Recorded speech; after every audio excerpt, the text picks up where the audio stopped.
আল্লাহ তাআলা মর্যাদাপূর্ণ একজন নবীকে পাঠিয়ে দিলেন, তার নাম মূসা আলাইহিস সালাতু ওয়াস সালাম। কোন নবী? শত্রুর ঘরে লালিত পালিত হলেন মূসা আলাইহিস সালাম। আপনারা জানেন, লম্বা আলোচনা। মূসা আলাইহিস সালাতু ওয়াস সালাম,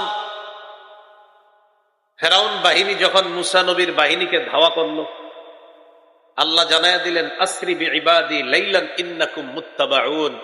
মূসা, আপনি আমার বান্দাদেরকে নিয়ে রাতের বেলা ভ্রমণ করে এলাকা থেকে বের হয়ে যান, আপনাদেরকে ধাওয়া করা হবে, ফেরাউন আপনাকে ধাওয়া করবে, তাড়াতাড়ি বের হয়ে যান। জাতিকে নিয়ে গেলেন নদীর পারে। লোহিত সাগরের পারে যাওয়ার পর, যদিও কেউ কেউ নীল নদের কথা লাগে, তবে নীল নদের কথাটা